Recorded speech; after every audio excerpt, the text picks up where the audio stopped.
On this episode of Writing Tandem, I never learned how to communicate with myself. I didn't learn how to hear myself clearly, and I didn't learn how to talk to myself effectively. So now I help people, and really why I said I was an organizer is because I help people just organize. Not all of my clients come to me with like chaos in their minds, but it feels like that for a lot of people.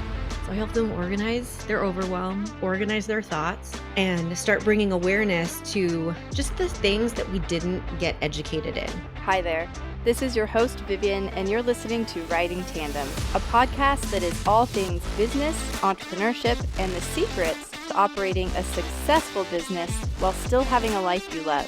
Whether you're a business owner on the verge of taking that side hustle to the next level, or just curious about the world of entrepreneurship, join me as I go behind the scenes of my own business and the businesses of others, unpacking some of the most valuable lessons you can apply today. Let's dive in. Hello, friends. Welcome back to Writing Tandem. I'm your host, Vivian Kavam, and I have a really fabulous guest with me today to introduce. And I'm excited about introducing you to her because I don't know her particularly well either. So I'm also getting to have just a fun kind of chat date here as well. And we're going to be talking all about confident decision making. And this is such a great topic, whether you are a business owner or if you're thinking about becoming a business owner, or even if you're not and you're just here because you're curious about this world. There are so many things to talk about when it comes to decision making. And I don't know about you, but I have definitely found myself stuck in some decisions, some very big life-altering decisions, as well as just what to order off the menu last night at a new Thai restaurant. And I love Thai, so it was a really hard decision to make. But there can be overwhelm with decision making, and other people can feel super confident, but then wonder if they made the right decision later. So I'm looking forward to hearing more from Kirsten Parker, who is a master at making decisions. And just to tell you a little bit about her, and then we're going to jump in here. Kirsten runs the Decision Masters program. So she'll talk more about that because I think this is going to be an awesome resource for so many of us. And that's a coaching membership for smarty pants high achievers who want to stop overthinking and make confident decisions with ease and efficiency. And who doesn't want that? Because it sounds delightful. She is also the host of her own podcast. And so I'd love for you to check that out. I've listened to it. It's a great, delightful podcast called Decision Masters. So be sure to check that out. We'll have links, of course, in the show notes for everyone. So welcome. I'm so glad that you're here and we're finally doing this. Yay! Thank you so much for having me. I'm so excited for that, for our exploratory chat, as you said. I know. Yes. It's fun because so many of my amazing friends, mentors, coaches, people that I can just call on, I have met online.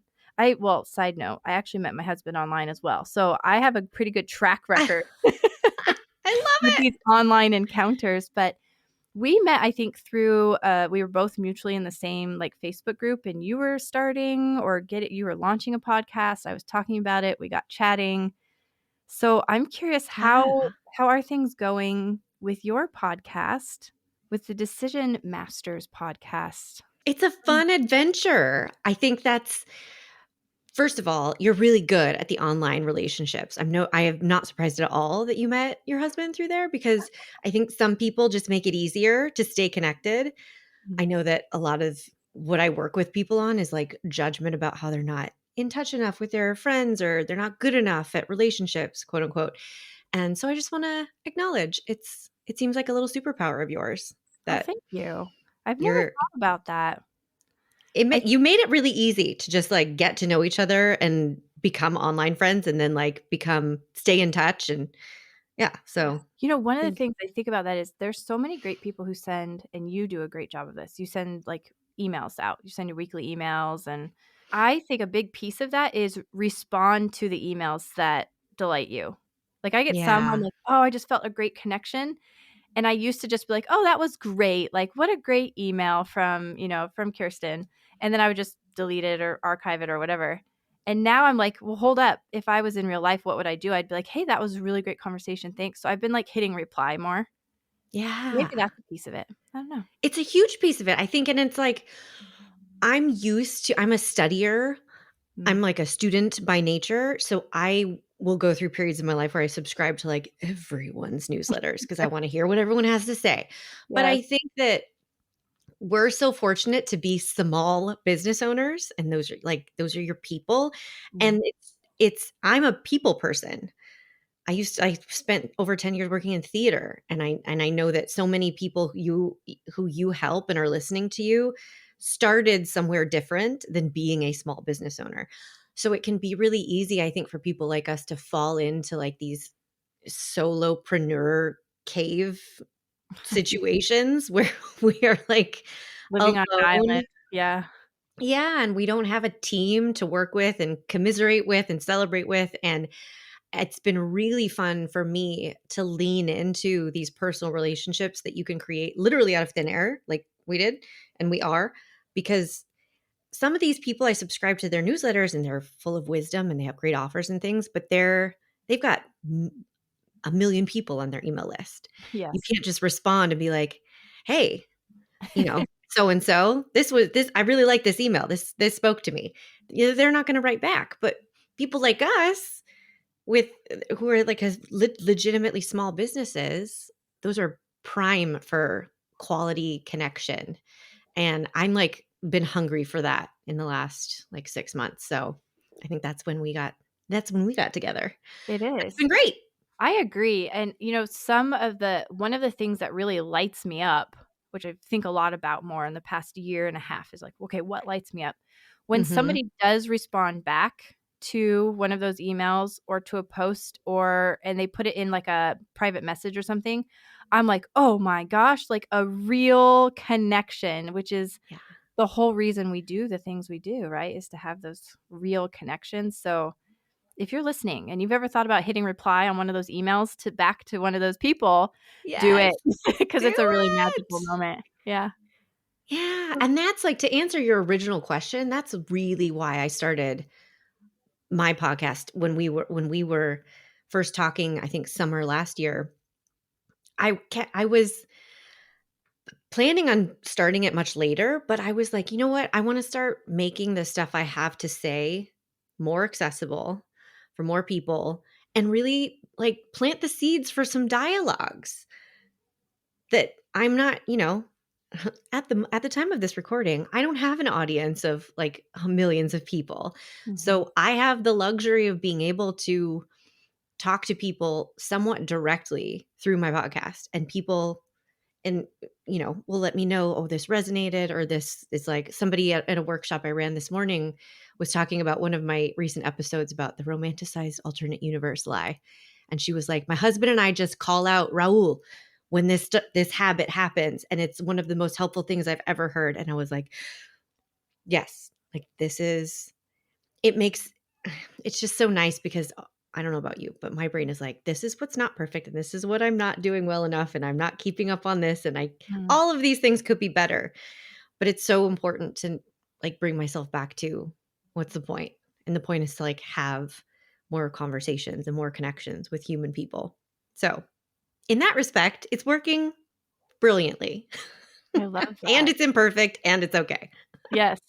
There's so much of that of just and I'm curious about that imperfection piece and how that's going to play in today's into today's conversation, Yeah. because I know sometimes when I'm thinking about making a decision like starting a podcast, I Yeah. go, ooh, I don't know if I have it all together. And that's a conversation you and I had through messengers. And I think we had like a Zoom call or something like that. And the little back and forth is like, when is it ready? Am I ready? And do I have this together? And I'm like, what about the cover artwork? And what about what we're going to call it? And, to some degree, you just decide to do it. But it did take a little bit to make that decision. Not Yeah. gonna Yeah. And I don't think that's necessarily a bad thing. I think as long as you feel in charge of the pace and of the standards, then you're golden. You can take 4 months and love that you take 4 months to get ready, quote unquote, for something. But if you don't feel in charge of it, that's like usually the biggest indicator of, oh, my habits and biases and conditioning are deciding for me when I will or will not be ready. And that's Interesting. what I work with people a lot on. And that's what I've had to like do for myself a lot is just bring awareness to, oh, I don't even know what ready means. I'm just assuming I'm not ready all the time. So let's define ready and let's start there. Yeah, so tell me a little bit about what is it from your words that you do for people? What are you doing through your coaching? What are you helping people solve or define? Great question. I help people hear themselves more clearly so that they can understand themselves in an Mhm. authentic, non-judgmental, self-compassionate, self-trusting way and make more decisions they love.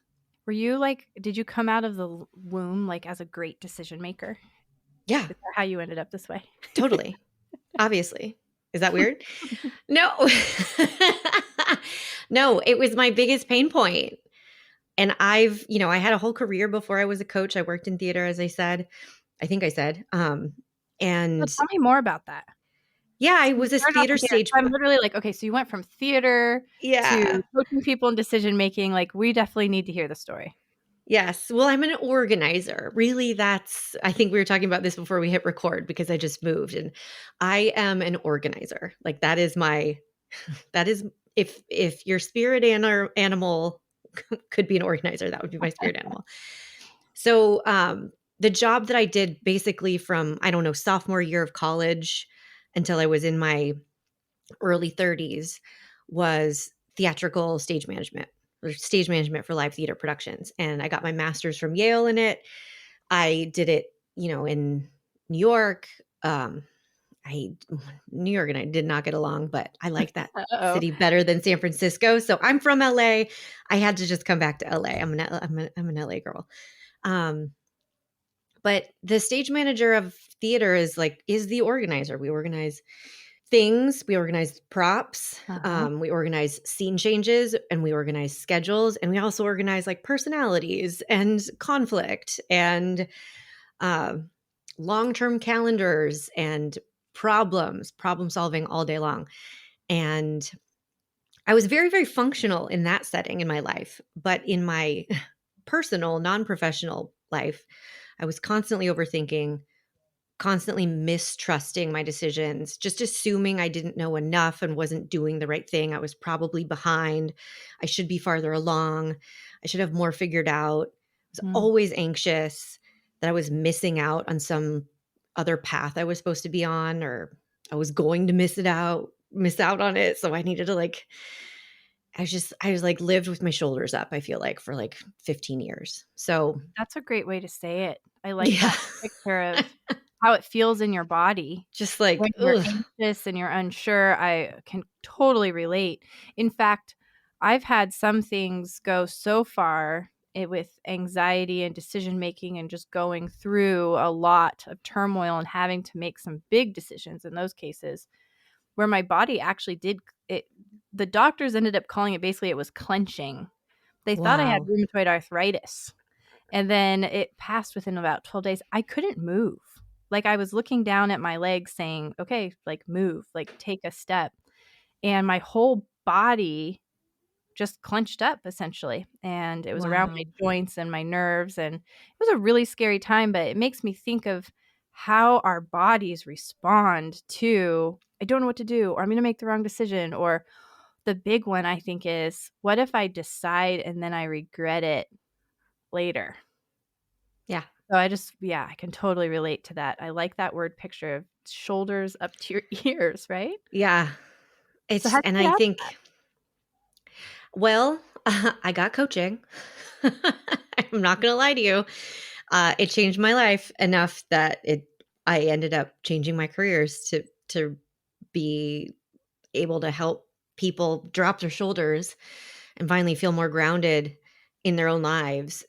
And I think the people that I work with tend to be similar to me in that they are not aimless people. They are not just wandering around not doing anything with their lives. I got really deep into this career that I was really good at, but I still felt completely unsure of myself and unsure of my direction. And even though I got, years and years and years more into this, what looked like a very like clear path from the outside, and it's because I never learned how to communicate with myself. I didn't learn how to hear myself clearly, and I didn't learn how to talk to myself effectively. So now I help people, and really why I said I was an organizer is because I help people just organize. If they're not all of my clients come to me with like chaos in their minds, but it feels like that for a lot of people. So I help them organize their overwhelm, organize their thoughts, and start bringing awareness to just the things that we didn't get educated in our, in our unique life history. There's a lot of humaning that we like do not get educated in. How do you process emotions? How do you regulate your nervous system? And then with decision making specifically, we talk about all that stuff, that tendency to like have pre-regret. Like I'm anxious now in this moment because I'm afraid of what I will regret in the future. And it's making me incapable of making a decision with a clear mind right now. Like Which all that sounds kind of stuff. crazy when you say it. I hear you say that and I go, what am I doing? Like, that doesn't even Yeah. make that. And then I'm like, but I totally do that. Yeah. And we all totally do that. But when you just said it that way, I was like, wait a second. So I'm regretting what hasn't even happened yet. Like, that seems like a waste of valuable brain space and cells and resources. And like, how do I get that to stop? That's not a state, that I want to be in. And I totally know so many business owners feel that way when they're trying to make a new decision about the business or hiring somebody on, or are we going to transfer Mm-hmm. around? Are we going to launch a new product? Are we going to buy a building? Are we going to get new desks? And should we put them over there? Should we put them, you know what I mean? Like, it can just really build up. Yeah. How do you And help it's a people great do that? question to have in mind. I think for like everyone you're describing, these like, do we buy a building? Do we launch this new project? The question, what might I regret, is fine to include in the series of questions you ask as you're moving through a decision. But it's not the mindset you want to make the decision from, which I Mm, think is a trap that a lot of us can fall into. Like we start focusing on what am I going to regret if this doesn't go the way I need it to go? And then we make the decision from that energy of like scarcity and urgency and like fear. And fear can be super useful if we use it. And yeah. otherwise, it can be very like paralyzing and overwhelming and ultimately lead to us making a decision that we don't trust because it didn't come from an intentional place. That So makes how sense? do you, yeah, it does. It makes so much sense I'm not at all surprised at that idea of it's a little bit of like self-awareness, but then also truly listening. And then it sounds like trusting in a way is kind of getting mixed in there as well. And a little bit from what you're saying too is like being okay with being a little uncomfortable, but also feeling safe. So I'm curious as I think about that, I'm like, yeah, that makes sense in like my head from a theoretical Hmm. standpoint, right? How do you help guide people through some of those things when they come to you and they're like, okay, I'm thinking this and this is getting away and I'm worried about regretting and that? Like, what are some of the first steps you might do with somebody to go, like, okay, pause, let's start Yeah. here? How do you unpack that? The first step is breathing, which people are like, yeah, yeah, yeah, I get it. We should breathe.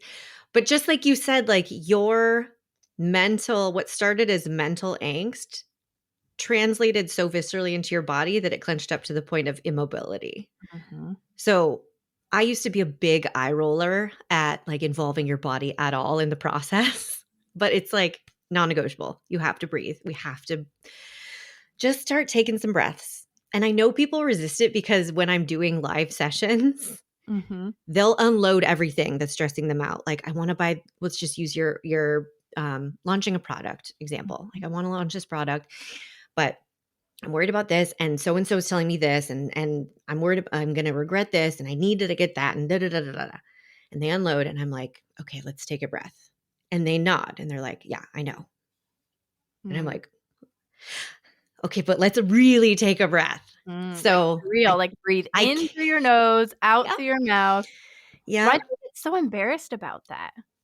Because I think it's the education we didn't get. Honestly, in our society at least, like I can only speak for myself, but the experience that I had, which sounds very different than childhood these days. So like, I don't know, I hear like social emotional learning is a thing now and people learn to I like, think in some schools, yes. I mean, at least to some talk schools. about.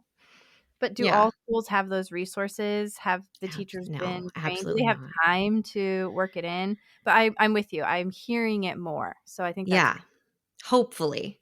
But I think it's not a habit. And it's like we have to go back to the basics. The habits, our habits and our cognitive biases determine most of our thoughts and behavior. Most of everything that we experience in our lives is not deliberate. It's default. And habits are changeable to an extent, but it starts with this like nitty-gritty kind of like frustrating, unsatisfying work of okay, take a breath Mhm. and just make your exhale a little bit longer than your inhale so that you just start activating your parasympathetic nervous system. Send your body some signals that like we do not have to fight or flee. Slow your cortisol production down. I promise. It's not cheesy. It's not floofy. It's not a waste of time. You're really giving yourself access to higher thinking, like higher level cognition Mm, when you bother starting with your body. mm. So I know we spent like 5 minutes on that, but I It's stand by important. it. I am with you. And, honestly, I can understand what you're saying where to some degree, I feel like it when it comes to our bodies, we can have this almost embarrassment or like, Yeah. oh, I don't know. And yet it's literally the vehicle that's moving us through this world. And it is an organism and it is made up of like we need water and nutrients and air. And when I think of it more that way versus I should just white knuckle my way through this, I'm like, I would never demand that of one of my plants Mm, at home. I would never demand that of a child. I would not demand that of, yeah. my pet. I would look at them and have sympathy and be like, oh my gosh, maybe you need a drink of water. Do you need to lay down for a minute? Like, let's take a second. Yes. But for myself, I'm like, nope, no time. Like I don't have time to stretch. I don't have time to breathe. I don't have time to drink water, and I certainly don't have time to eat a meal and not be doing something else at the same time I'm doing it. Like, no, Yeah. no time. You either have no time or you're judging yourself because like I'm smart enough that I shouldn't be stressing this much. Yeah, Or it's this is almost. an old problem that's stressing me out. I should be over this by now. Mhm. Right. Yeah. Or this shouldn't feel so complicated and overwhelming. So that's the second step that I would lead people to if they're in this like spiral that we were talking about or this stuck place. Breathe, just recognize like what state, what you're physiologically in, and then validate whatever you are fearing, whatever you're worried about, whatever you're stressing about. That's the second thing we always want to skip because we are so self-critical and we hold ourselves to such high standards because we know we're so smart and we know our potential is so great. So it's so easy to be like, "Oh, I just don't want this to be a problem. I don't want to be worrying about this." Or I know it's like stupid. I know I Oh hear that all yeah. the time. I know it's stupid to worry about this. Or I know I shouldn't be worrying. I know I shouldn't be worrying about what I'm going to regret. Or I know it shouldn't be this big of a deal. But it's like, let's just validate that it is. At this moment in time, it feels like a big deal. And let's like Almost like an get curious. accepting. Is Yeah. that what you're talking about? Yeah. It's like meeting yourself where you are. Because if you're having a fear that is like overtaking your mind and clouding this decision over about whether to launch this product or not, or when to launch this product, and it's a fear that you are responding to with judgment or dismissal or just frustration at its presence, none of that is helping you take a step forward that you feel super clear and confident about. So true. You're just kind of staying stuck and looking at it, right? Yeah, and it's like I imagine like if you're trying to hike up a mountain, like that's what some of these decisions feel like, right? It's like a big freaking laborious trek. But Mm. it's worth it because of like where you want to get to and the experience you want to have and the view and all the things. And you want to think of yourself as a person who can do this, who can launch this product successfully or be a building owner, be a business owner, whatever. But if your ankle is like if your calf is cramping up Mhm. on the walk, like that's what I equate these like fears and worries and concerns to. You can respond to your leg cramping up a lot of different ways. Like the Sure. least effective way is probably to just keep going and be mad at yourself or ignore it It just gets and worse. say like, this shouldn't be happening. Absolutely. This is good. This I is like super this. inconvenient. Yeah. It's like, well, I'm too smart to have a yes. leg cramp. You're like, Right. okay, Exactly. but it's happening. Yeah. Yeah. And it's like, okay, well, what are our options? You can also like sit down and throw a tantrum. You can give up and leave. Like all of those are viable options. You can pause and like tend to yourself. But I think, we were also talking about all or nothing thinking before we hit record, and we can be super all or nothing when it comes to these fears and concerns and stuff that make decisions scary. And be like, well, I have to get rid of this fear completely. I Cut the leg have off. to like Just cut it solve off. exactly. Or I just like I can't make this decision until the fear goes away. And that would be super lovely and feel probably really great, but it's also not the case most of the time. So a lot of what I end up helping people do is ground their nervous systems, like regulate that stress, get themselves into an intentional physical and mental state before they even bother considering a decision. And then like validate the fears that come up and interact with them individually and constructively so that you can keep taking incremental steps forward through a thought process, even if you don't extinguish the fear. Mm. So decisions can really be made even in a state of feeling uncomfortable. That's what I'm picking up from you right now is like, okay, we're going to breathe, we're going to ground down for a minute, we're going to acknowledge, we're going to accept this. But I'm not necessarily hearing what I want to hear, right? Which is like, and then the fear goes away and decisions snap, right? Yes. So it's like we Yeah. have to somehow make these decisions and we're still going to have a little bit that feels uncomfortable. Is that true? Or how often do we get to make decisions where like, I have all the data I need, I have all the proof I could possibly want. Actually, now that I think about it, I've made this decision in the past. I know exactly how this is going to play out. Like Yeah. that. I think the answer to that's such a brilliant question. And I want to turn it around on the person asking it and be like, well, how often has that happened in your life? Like how of all the decisions that you love that worked out well and all the decisions that you don't, like how many did you have all the information you wanted? Your brain felt totally peaceful. Maybe sometimes. Mm-hmm. But the Latin root of the word decide means to cut off. Like when we are making a decision, we are cutting ourselves off from everything that we are not choosing. So, yes, absolutely by nature, there will be discomfort in many decisions. And if we're being honest, most of the decisions that promote growth, because growth means movement, it means expansion, it means not status quo, not maintaining the comfort zone. And that feels very vulnerable, and vulnerability feels super duper uncomfortable. Yeah. It's interesting how you phrased it that way, and it makes me think. I've had a number of people tell me, you're a really great decision maker, or you make a decision really fast. But if you ask my parents, who know me the best, right? They raised me. They're like, she's a terrible decision maker. She will deliberate forever about, and I wonder about this of like, from what you're talking about right now, do you think good decision makers can be sort of born? I know we joked, like, did you come out of the womb and as a great decision maker? You're like, no.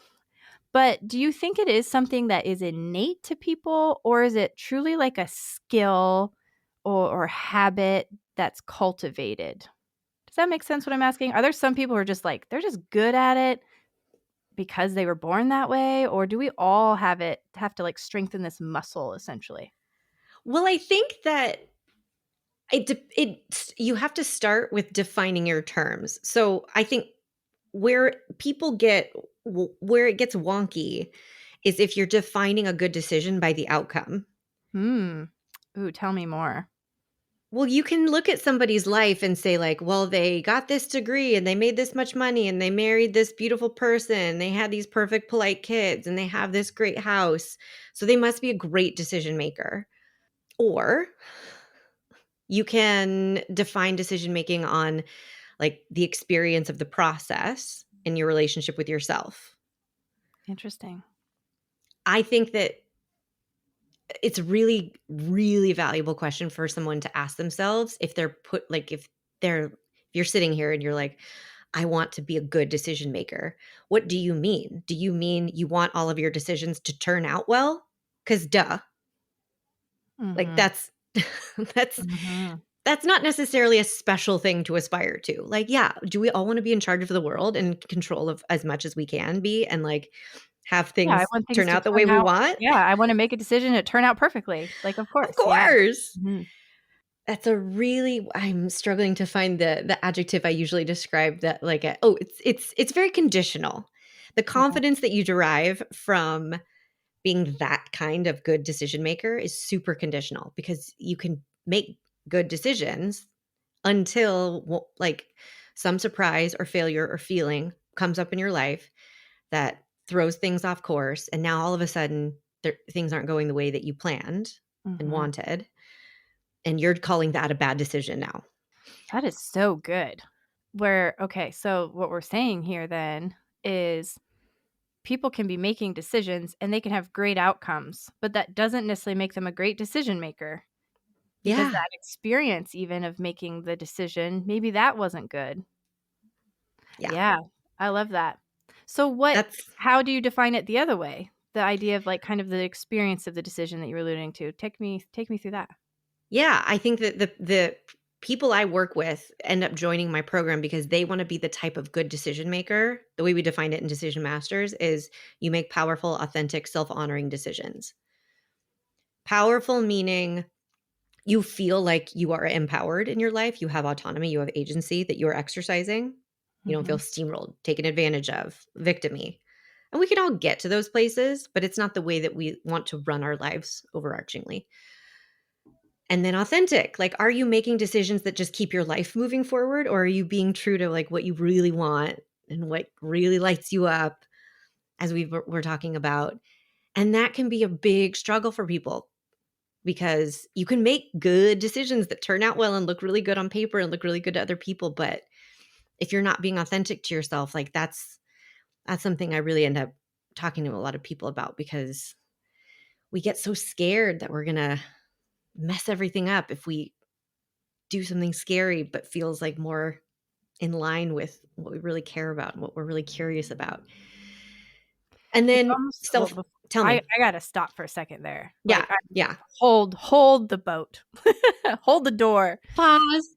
Pause, put a pin there. Um, what I'm hearing you say is, so we can make decisions where things turn out really well, and that's great, but do we feel good about it? Which I think Yeah, for a lot of people, that even saying that doesn't feel good. You go, wait, I can make decisions that I feel good about. It doesn't have to be because I'm supposed to, or so to use your example, you made great decisions, you got a great education, you have this fabulous home and family and dog and kids and the things, right? yeah, But did you feel good getting there? Do you yeah, feel good now can be a parameter that we say can be used for this was a good decision, or I feel I'm a good decision maker. Because what if you wanted to spend your time in Africa and you didn't have a yeah, house at all and you were working with an indigenous tribe in South America or something like that. I'm taking extremes here to prove the point, but that's yeah. really interesting. Yeah, and you can have like what's coming to mind for me is Halloween is the biggest holiday in my family. It has been Mhm. since my whole life. It's like it's crazy. People come in from out of like family comes in from out of town. When my parents were working, my dad would take 2 weeks off work. Like and he had a real job. It was just it's the intense time and now it's like your most special treasured time Mhm. of family holiday stuff. And this past Halloween, I decided for reasons that I liked to also launch the last round. Decision Masters used to have a start and an end date. Now it's an Okay. open enrollment. You can start anytime. But I was like, this is the week, Halloween, that I want this program to start. And I made this decision thoughtfully for reasons that I liked, like I said. And it resulted in like a fair amount of stress for me. Sure. Like in the process of like, bringing the people into the program up until the last day and preparing the content and everything, I was like, oh, I gave myself a lot to do. And I think in that situation, especially for small business owners, right, who are trying to like spin so many plates at one time, they're trying to like run a business and do the marketing for that business and do the bookkeeping for that business and then like also like parent or caretake for their parents or whatever. We can get ourselves in these situations where it's like, you could easily say, oh my God, this was a terrible decision. But like, what value is there in that judgment? Because you're really just judging your past self, which totally disconnects you from yourself, does not strengthen your relationship with yourself. And it sets this precedent that like, I'm only allowed to like my decisions if I never feel stress and I like never experience mistakes and failures and friction. It doesn't help in any way. There's no valuable information in that judgment. It's really just like your leg is cramping on the hike and you're just punching yourself in the leg. Like it's not a good use of your time and energy. And when I was in that busy week where I was like, oh, this is a lot. Instead of going straight to judging myself and like just beating myself up for making the decisions, I knew I'd made them from an intentional place. And like, did I predict everything accurately the way it was going to go? No. Surprises and failures and feelings, they happen. My mom went to the hospital like 5 days before Halloween because she fell on her face. Oh, no.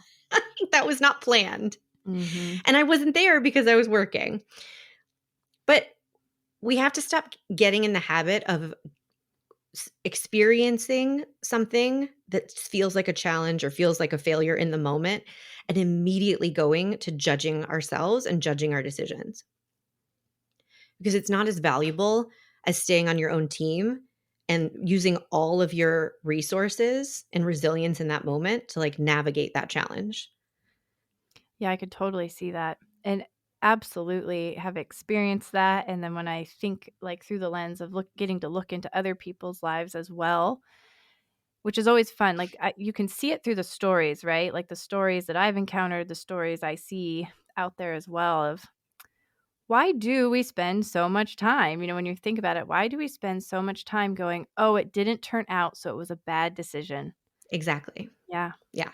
Yeah. Yeah. So what And makes you a can good learn from decision it. then? Yeah. Okay. Yeah. Right? That's what I think Like you can learn from it. You can decide like, okay, I'm going to evaluate what worked well, what didn't work well about that situation. I'm going to use that data to like make more informed, like new decisions made in the future with like more information. We're always supposed to get more information, like the more we move forward through time. So I always encourage people as they make a decision and commit to it. Like, yeah, the point of this is to find out what happens next. It's almost like you're playing. Being Yes. curious and be like, hey, if I stacked this block here or I stacked this block here, you know what? I think I'm going to stack this one. Let's try it, see what happens. Yeah. And then you're like, oh, it didn't work. Okay, but now I know something and I can, stack the block a different way. That feels way more playful to me when I think of it in that regard. Yeah. And so much more fun. Because some of I these think decisions, you're like, oh my gosh, like if this could wreck my life forever. And then you're like, will it really? Or am I just going to learn something here? Yeah. And you might get some pushback from your brain. Your brain might argue like, yes, this will ruin everything if it doesn't go the way it needs to. And I really encourage you to challenge that because rarely, and I've talked to a lot of people about a lot of things. We've made decisions about custody, cancer, like moving states, huge investments. You just want to make sure that you're in charge of how high the stakes are. Like you put the stakes where you want them to be. And it's really fun. I love that you're like, yeah, that sounds a little playful because like, what if everything wasn't a 10 out of 10? A dire importance, like high stakes. I think that's why you and I got to like start our podcasts, right? Relatively quickly without like Someone recommended a book to me when I was like, "Oh, I'm starting a podcast." And they were like, "Oh, you should get this book. It really helped me." And it was like, Mhm. I think I might have even told you about this. It's like 100 days or something to like the Yeah. 100-day Yeah. podcast prep or something that was like, here's how long it I was like, "Oh, no, I'm gonna start it, like, next week." Mhm. Like, I don't want it to be that. It's fine. I'm sure this would be useful for someone else in a different context, but I just want the I feel like you can be 100% committed to something without making yourself so scared of what is going to happen if you can't control or guarantee the outcome, because if it's worth it, you probably can't. If it's not a sure thing, if it's not a decision like I'm going to move this cup from here to here and I'm like 99.9% sure I can predict what's going to happen. Mhm.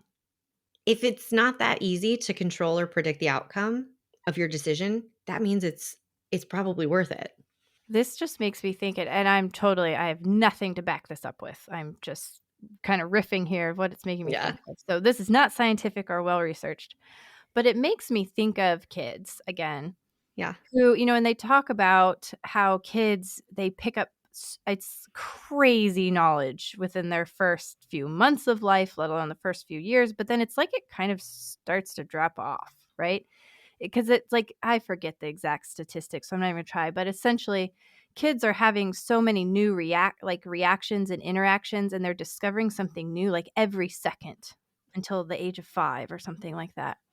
Clearly, I'm gonna have to rewatch some of these Netflix documentaries now, but that idea of, they talk how kids learn so quickly because everything's brand new, and they're making decisions quickly and trying things, Yeah. right? And as we get older, we start to have, I think, more of that fear of, well, maybe I shouldn't try the monkey bars. That Yeah. might not work out so well. Oh, last time I did that, I fell over. Oh, but when we're little, we're just like, "Oh, Mhm. that's cool. Let's try it. Oh, nope. Okay, well, then I'll try it this way. Oh, I tried to crawl up the couch this way, didn't work. I'm gonna go grab the stool. Let's try that instead. Whoops, fell on my head." Yes. But it's like this, you're building this really great decision making as a child. And then that fear, I think, is what it does. It starts creeping in, or stress, or we just start to limit ourselves. And it just makes me think of that when you were talking about that, of how do we get that childlike fearlessness back Yeah. so that we can make decisions, while at the same time recognizing that there is wisdom and maturity of going, I did try touching that hot thing and that didn't work out. I don't think I'm going to do that again, or I'm going to approach it very cautiously this time.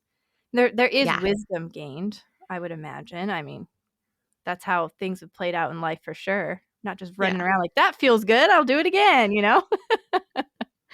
Yeah, that's why I think it's really important for I mean, it's like one of my great missions in life is to just help people get more and more fluent in their fear, because it doesn't have to be a bad thing, but you don't wanna make your decisions based on a subconscious fear that it is unacceptable for you to fail, because then you're never gonna launch your product, because the best way to ensure that you don't fail that launch is to not launch, Mhm. and if you love that reason, if you absolutely, authentically, genuinely love your reason for making that choice, I refuse to fail, that's fine. Maybe you're dealing with a bunch of other stuff in your life right now that makes it totally justified and aligned for you to be like, nope, this is Mhm. not like experiencing a failure over here in this area of my life right now does not feel interesting to me. As long as you're totally in charge of that, then that fear is actually useful because it's helping you like stay aligned with this stuff over here that you're dealing And it's truly protecting you in that point. with. Yeah, that makes Yeah, sense. but You you mentioned don't want to run your business based on automatic subconscious fears that you're not Mm. bringing awareness to, validating, and then processing. And that's just like a hard thing to do because it doesn't come naturally. So that's why it can be helpful to have guidance. 100% helpful to have guidance. I'm a huge fan of mentors, coaches, good friends, good books, good podcasts, all of that for sure. Yeah, all of it. And paying for those right coaches and mentors at the right point in your life too. I think it makes a huge difference, investing in that way. There was a piece, though, I wanted to be sure to cover because you had sent me a couple notes beforehand, and this stuck out to me, and I was curious about it. How there's a balance to, you said, planning, action, and mindset. And I feel like we've talked about mindset, quite a bit. And then there's sort of this planning action piece. And you had put in here that usually when confidence is low and decision pressure is high, people are bouncing back and forth between planning and action. And I Mm, was really curious about that concept. I was wondering if you'd unpack it a little bit. sure. I think that what I was probably referring to is decision commitment Mm-hmm. and how we can have a really tenuous relationship with commitment to our decisions because you might have the habit of being very reactive to things not feeling good or not going your way. You might like have a launch plan and go a week with, zero responses, zero signups, whatever, zero sales. And your brain might take that information and say, this doesn't feel good. This doesn't look how I want it to. I should change what I'm doing. So Yeah. instead of you were in action because you decided, Mm-hmm. instead of staying in action and staying committed to your decision, you go back to your planning mode and you try to remake decisions because you've assumed that one wasn't right. And then you make a new decision to try to manufacture the results you want, which is like fine. That's why we make decisions. We want to manufacture the results we want. Mm-hmm. But that reactionary bouncing back and forth, I think, is probably what I was talking about. That makes Yeah. us it it does create this like really tenuous confidence because at that point we only think our decisions are good, right? They're only working if things are going the way we think they should look and feel. Mm-hmm. And so I think the balance is really knowing when is it all right for me to assess the new information I've gathered and make updated decisions, new decisions, and when is it most valuable to stay committed to my original decision. And I think the analogy that is most helpful for this is like a relationship. Like if you're married or you are in an agreement in a partnership where you're like, okay, we're in this, we're doing this, we're committed. There are certain friction moments where things happen that you don't like or don't feel good or aren't what you expected and planned for. And where do you go? Right? Do you go to working through that friction in service of commitment to your original decision? Okay, how do we deal with this together now to like make it through to the other side of this?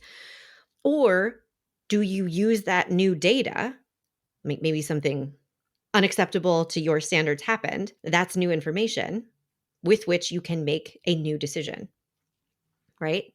I love that. It's so, gosh, I think right away, I totally get the relationship piece, right? Because a lot of people might be thinking like, their personal lives with their partners.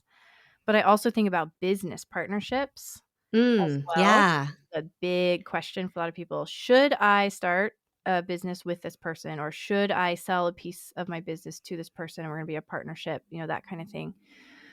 And one of the things Michaela, my business partner, and I did early on is we weren't sure. We thought we would work well together. Yeah. And we went through a process, and part of the process was, to your point here, we committed. We decided we're going to make a decision. We thought about it, we worked through it, we did all these things. We're like, okay, we've got a plan. First, we felt how we did go through, how does this feel, right? Then we're like, okay, now we have a plan. Yeah. But the third piece was we said we are going to work together on these types of projects for a year, no matter what. And it was, we said, no Mm. matter what, if I am just completely pissed off, I don't get to back out for a year. I'm in. Yeah. If you just can't stand the way I do something, or you're like, I really think I want to go completely the other direction, we were committed in for 1 year. And then the deal was at the end of the year, if either of us wanted out for whatever reason, you didn't have to explain even. You just said, it's just not working for me. Yeah. And so I think it gave us a lot of safety to go, Yes. okay, then I feel good. I'm going to go all in on this. Because otherwise, when you don't have that commitment, you don't go all in. You just don't. That's such a brilliant decision mechanisms in place, but Oh, I also think brilliant example. Because if you think about this, how that exact situation could translate to somebody who has a small business and they're like, okay, I'm going to launch this event, and you want, you set a goal to get 100 people to sign up for this event, and it's getting closer and closer, and people aren't signing up. You have Mhm. options at that point. You can either be like, well, should I move the date? Should I cancel the event? Should I do something different? Should I do it different? Or you can double down on your original decision, which is like, what else can I do to get 100 people to sign up for this event? Yeah. And if you've made the original decision to enter in this business partnership or launch this event or whatever, if you've made that decision from a conscious place, you like you know your reasons, you like your reasons. You know, why is this decision going to serve me no matter what the heck happens? Like, why is this going to be worth it? Even if everything goes terribly on paper, why is it Mhm. going to be worth it? You can totally trust that decision. And I see, like, I'm in my own coaching program. I run a coaching program and I participate in a coaching program, all for female business owners. It's so much fun. And I see it all the time. People are like, okay, I'm not getting the results I want over here. Or this isn't going the way I thought it was going to go over here. And there's such richness in just Sticking with it. flexing that muscle of decision commitment and like letting yourself see what happens if you don't react out of that immediate urgency to like not feel terrible, because it feels terrible when things don't go the way you want. It does, and yet I can, totally see how that has played out over and over again throughout our business and throughout life.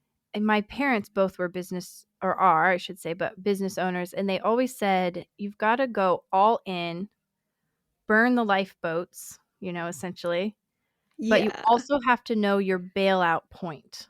Yes, And you exactly. set that at the beginning, and then you don't think about it again. Right? Exactly. Like, It's you burn the lifeboats, and yes, you have a buoy or a not a buoy, but you have a blow-up raft, but yeah. you don't look at it again. You set what it is, and then when you feel like you wanna bail before that, you don't, because that's not the goalpost. That's not what you said you were gonna use the life raft for. It's Yeah. only if this happens, and we so quickly go, "Ah, it's not working," like, "Get the raft," and you're like, "We're not even close to the point that we set that it was acceptable to use the raft." And I've done 1,000%. that plenty of times where we set out like, okay, we're going to do this with the business and it's not quite working. And I'm like, okay, wait, new plan. Right. And we're bailing Uh-huh. too soon. But I imagine it is important to decide ahead of time what's my non negotiable, or, I'm committed in, but these are the 3 reasons why it would trigger me to say, this is wrong. I don't feel Yeah. this anymore. I mean, if Yeah. And Michaela started embezzling money out of our company, that would have been a, like, "Get the raft," like, "I'm out. I don't care about the yeah. year," right? But Yeah. that's where the self-trust comes in too. Like a lot of our lack of decision confidence really comes from just a lack of self-trust and not really feeling into like again, not being able to feel like you can hear yourself or trust yourself clearly, and not having a super fine-tuned awareness of your resilience and your resourcefulness. So that's something that, I mean, everyone listening just right now, like, just think, okay, answer the question right now. How do you know you're resilient? AF. Mhm. Like, you are. You've solved every problem you needed to solve in your whole life because you're here. You've made it to listening to this podcast on this day. So you are resilient. You just need to remind yourself that is true. And you also can answer the question like, how do you know you're resourceful? AF. Mm. How do you know you will solve every problem you need to from today forward? Maybe that doesn't mean knowing all of the answers that you think you need to know, but you will solve every problem. You're never going to like give up and just sit down and quit forever for the rest of time. Like, I don't think that's your audience. Yeah. No, It's not I mine. I agree, although there have been times where I've thought to myself, "I just don't want to," right? Yeah. But I think what always ends up turning me around is either that proof, like you're talking about, is this a true story I'm telling myself, or do I know better and I'm just kind of wallowing? I think my friend calls it wallering is the way she puts it. Stop wallering me, she'll say Oh, to kids stuff, but you can kind of get into that, like, I don't know, I'm just throwing stuff around because I'm having a little mini tantrum with myself, right? yeah. But then I'll pull back and think, hold up. I've been not necessarily right here before, but I have proven to myself Ah, in this yes. situation and this situation, this situation. And no, it's not a direct correlation, but I have proven to myself that I can keep my commitments and things turn out well. Or when things don't go well, I pick myself back up. Or, gosh, there have been so many times where the decision I made didn't lead to what I thought I wanted. It led to something so much better.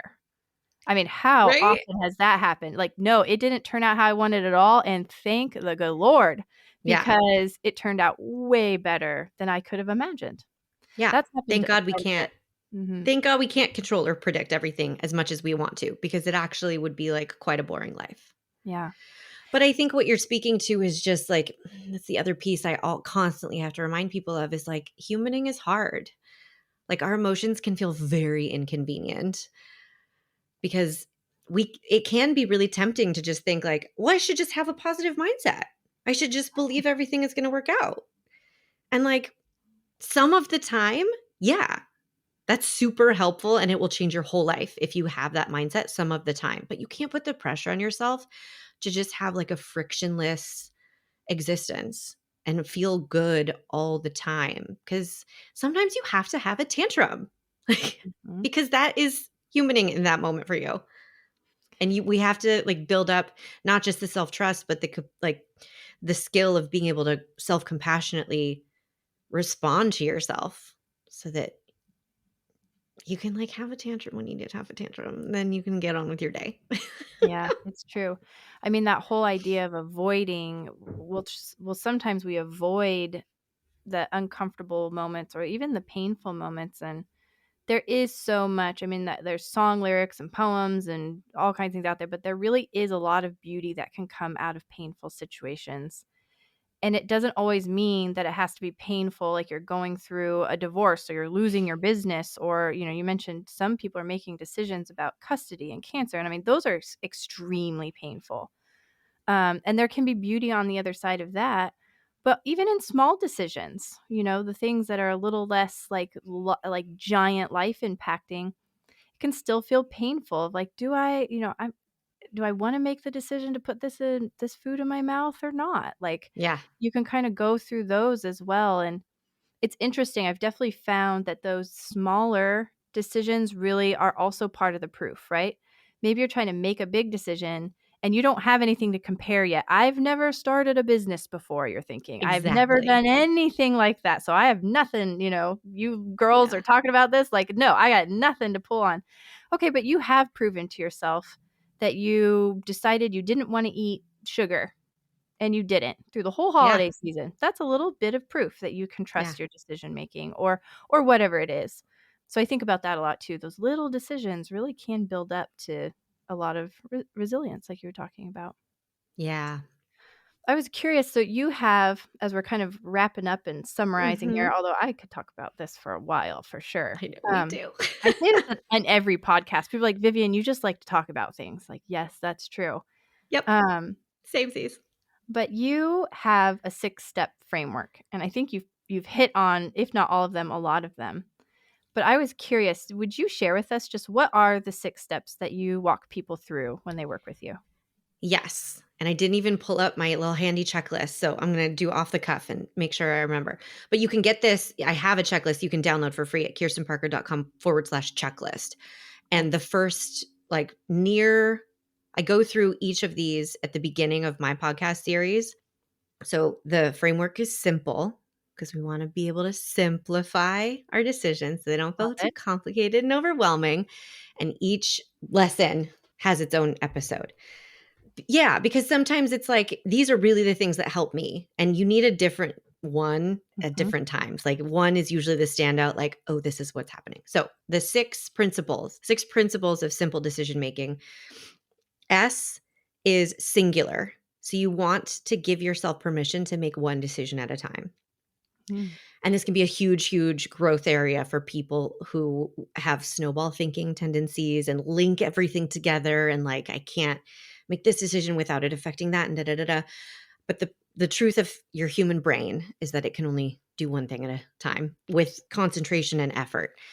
So at least permission to think about decisions separately. And I encounter this a lot with people who want to start their own businesses or change careers, right? But they also want to leave their job. And like even that, those seem linked in their minds. And if we can make them separate, everything gets simpler. So S is for singular. I is for intentional energy. We kind of talked about that. Making sure you're aware of your physiology. If you are in a totally scarce state, do not make financial decisions about your business. Do not make any decisions about your business, right? If you've decided, like, I do not want to make my decisions about what I'm doing next week or what I'm offering or what I'm charging when you're in a scarce state. Love that. Underlining, highlights, everybody. Yes. Note taking out. The M is for makeable. You want to make sure that you are tasking yourself with making makeable decisions. This was a huge growth area for me because I always wanted to I was like always on step 2 and I was stressing actively about like, I don't know what to do about step 13. Like, but step 13 is not a makeable decision at this moment in time. So what are the makeable decisions in front of you? If you are selling a product and you're like, I don't know how to handle it if we get too many orders at once and some of them are online and the shipping and it's like, what decisions can we actually make today though? Right. Even if they affect future situations. It really is a way to like instantly activate your autonomy, your agency, your sense of empowerment. If you think about what can I actually do right now on planet Earth? The P in simple is prioritize you. Mm. It's one of the most important. What this means is if you're facing decisions that affect other people or not, I want you to ask, what do you want? Because it's a really easy question to skip over because we can go immediately to what should I do? What do I have to do? What do other people expect me to do? What do other people want? What's the easiest thing to blah, blah, blah. Fine, valid questions. We can get to them. But do not skip over asking the question, what do you want? Because sometimes that's the shortest, straightest line to your best, most trustworthy decision. Like if you want to launch the product, that's really good information to have. You don't even have to make the decision, but you want to know, like, I really, really, really want to launch this product, right? I think that's so great as you're coming up to this other letter here, but we just had a woman on Tiff Florentine, and she was talking about very much that, like, what lights you up? What do you actually want? Yeah. Versus all, kind of the shoulds. And so I just love that. So I'll put a link for that too. I think that's a great tie into that episode. That's great. Yeah. Yeah. And that can help make sure that you're staying accountable to making decisions that, like we talked about, are authentic, not just like successful in whatever that Absolutely. means. The L in simple in the simple framework is lots of options. So this is for my people who are A/B thinkers, all or nothing mindset. If you feel backed into a corner, you feel like you have to do this or this. If that's your tendency, the retraining that you might need is to challenge yourself to see like 10 options that you could decide on. It doesn't mean they have to sound realistic or appealing or anything, but it can be a really, again, like a shortcut out of stress and overwhelm if you're making a decision and you're like, well, I don't have a choice. I have to do this. Or I only have 2 choices and they're both crappy. So we're not looking for option overwhelm. That's like a separate episode. But we want to make sure that you're expanding your thinking and not just being pushed around by assumptions and limitations. And the E is efficient. That's like my favorite thing. We can make decisions much more quickly than we think. You can make a big decision. We made our decision to move, my husband and I, like on a whim in an hour. And it was a really thoughtful, deliberate process, but we didn't have to think about it for 3 months. So we at least the people I talk to have a tendency to draw decisions out, stretch them out, spend lots of energy on them. And so my offering to, if that's your struggle, just give yourself permission to be efficient. Like, is there a good reason not to make this decision now? Do I know what Right. I'm waiting for? If you know, that's fine. And if you're just waiting to, like, not feel scared or whatever, then maybe that's just it's a good little nudge in the direction of, like, you can be efficient. I don't want to, if I know what I'm going to do, like, I knew I wasn't going to go to a friend's wedding I was invited to. This was years ago, but I knew, and I could make that decision right there and communicate that decision. But I stretched it out and I angsted about it. And I was like, I don't know what's going to happen. I don't know how I'm going to say this. I don't know if that's okay. Not efficient, not a good use of time, energy, all the things. So just a little invitation to be efficient. I love that. Yeah, the efficiency part, it's so funny because I really enjoy being efficient. And I think it is one of my struggles with decision making, though, is I am waiting to have like, well, I feel good, so now I'll make the decision. So I really appreciate that challenge there, because inefficiency does drive me crazy. So Yeah. when I can start looking at it a little bit that way too, I can be like, okay, let's go ahead and just make this decision now, and then we'll worry about how we want to adjust after it's made. So I think Yeah. that's great. You don't have to rush, but it's fun when people start trying this on purpose and they're like, okay, I'm just going to try to make faster decisions all week and not say, oh yeah, we should do that. We should think about that. We should figure that out, and, like, really just do it now. It's fun they feel very powerful. They're like, oh, I made the decision really quick and it was over, done. Absolutely. Yeah. I just talked recently in another episode just about giving yourself some quick wins. And I think there's Yes. definitely some room here with decision making of making a quick win like that. So it's pretty Yeah. awesome. Well, as we're wrapping up then, one of the things I really enjoy asking folks is a couple of questions, but I have a little different one today. Ooh. The one being, you had shared ahead of time, what's one of your favorite like hacks or tools or things that you really love using? And I saw you pop in here something about Post-it notes. Oh. And I have to know more because I love Post-it notes. So when I saw this, what's one of your favorite hacks and tools, and how does it relate to Post-it notes here? Oh yeah, I have it here. It's the today's top 3 Post-it. Oh, I love it. You can't see. Oh, here you go. Today's top 3. It has 3 boxes. Uh-huh. It's a environmental trigger and focus mechanism, if you want to use fancy terms, for, like, focusing your energy and your attention and really challenging yourself to not put 17 things on your to-do list, Hmm. and really decide what are the most important things that I believe honestly I can do today. I like that.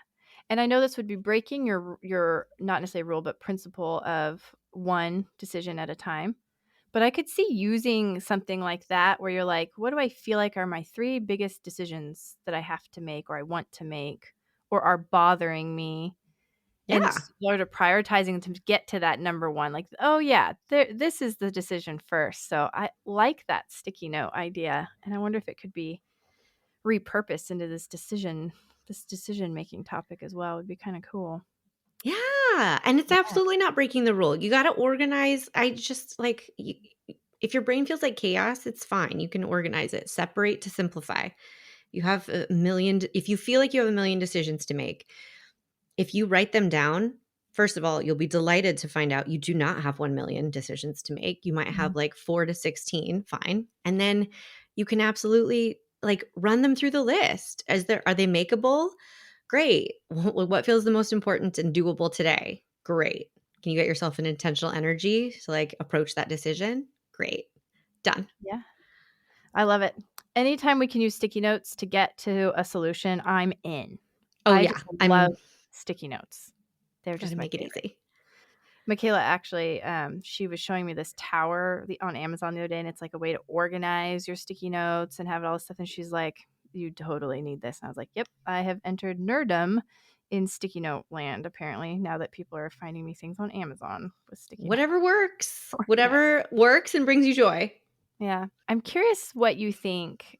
as far as just looking back on your journey, and you've gone from theater and being a high performing, successful person in your career there, but then transitioning into being a high performing, successful person who's doing the coaching and helping people with decision making. If you could talk to a younger version of yourself, what do you think you might want to share with them? What are some of the biggest things you've gleaned now for our listeners who are, like 18, 19, 20, and they're kind of embarking here? What would you impart to somebody like that? I would emphasize how important it is to learn how to be on your own team, because the stuff that you think you just need to like get through and accomplish so you're on the other side and then you'll feel better will not make you feel better. Hmm. You think you need to like make a certain amount of money and then you'll stop feeling insecure and you'll stop feeling stressed and then you'll make that much money and then the number will change. The goalposts will move, as you said. You think that you need to just get this degree or sell this many widgets or figure this thing out and then you'll feel better and then you'll have time and space to like enjoy your life and like enjoy who you are. That's not going to do it. Like it's separate work. And I was always waiting to enjoy my life and enjoy who I was until I like figured my shit out and felt more, self-directed and sure of where I was going and confident and accomplished. And I was like, those are the things that I need to focus on. And boy, howdy, would I have felt better if I focused on enjoying my life and enjoying myself just directly, which is what I freaking wanted in the first place. And then I still would have done all the stuff that I did. I still would have built my business, still would have done the things, but like, it would have been an easier ride if I knew how to practice self-regulation and self-compassion and self-trust. Yeah. Breathe. Yeah. Breathe. We're right back there again. Right? Frickin' Breathe. dumb Breathe. ding dang breath. Yeah. I love it. So we're going to put some links so that people can reach out to you for sure in the show Okay. notes. But what's the best way for somebody to reach out or engage with you? And you mentioned that your program is open now. It doesn't have like a launch date. People can engage at any time. So what's the best way for someone to connect with you if they're interested in that program and just being coached and mentored by you with decision making and confidence building? Yeah. Well, you should definitely listen to Decision Masters, the podcast, because you'll get, I give all I always try to give everything away for free. And then my job is to help you practice it and make it individualized. Mm-hmm. So I'm not holding anything back. So you'll get a good feel for the work and the kind of stuff that I teach and talk about on the podcast. That's And awesome. then you can schedule a consult anytime you want to talk more about what is coaching like and how will it help me at kirstenparker.com/schedule. Awesome. Perfect. I'm going to Yeah. put links to all that as well. But just as a reminder, Kirsten's podcast is called Decision Masters. And you can search for that and you'll find it. It is pretty much on anywhere you can listen to a podcast. Is that right? Should be. Yeah. Yeah. Perfect. So Yeah. look for that, Decision Masters. Be sure to check it out. I just think it's excellent. I've really enjoyed listening to you and guests you've had. And it just gets me thinking in a really great way that I think is helpful for both my business growth, but also just personal life as well. And so I think that's part of the beauty of what you bring to the world, is that it touches so many different areas. So thanks for putting that out into the world. Thank you so much for saying that. I received that Yeah. and I'm so happy. And likewise, I think that just your energy and your spirit and your unique take on things is just so valuable and so refreshing and not didactic at all. It's really human, but it's really helpful. I'm fangirl. So back at you. Appreciate it. So fun to have these relationships come together. So Yeah. thank And now you you have to so come much. on the podcast so that we can just share your wisdom Yeah, so that I get to interview you. swapping podcasts back and forth for sure. Totally down Yeah. for that. So just as a reminder to everyone who's tuning in, if you are enjoying Writing Tandem, and I'm going to throw in there, when you go check out Decision Masters and you enjoy that too, don't forget, one of the biggest things people keep asking me is, what can I do to support this? And one of the biggest things you can do is leave a review. So we have a link in the show notes where you can go leave a review. That's huge. It helps other people know if it's worth spending their 30 to an hour of time with an earbud in. So we really appreciate when you do that. And thanks again so much for being here with me today. Thank you for having me. Riding Tandem is recorded on location at the studios on South 4th in Council Bluffs, Iowa, in cooperation with Todd Studer Productions.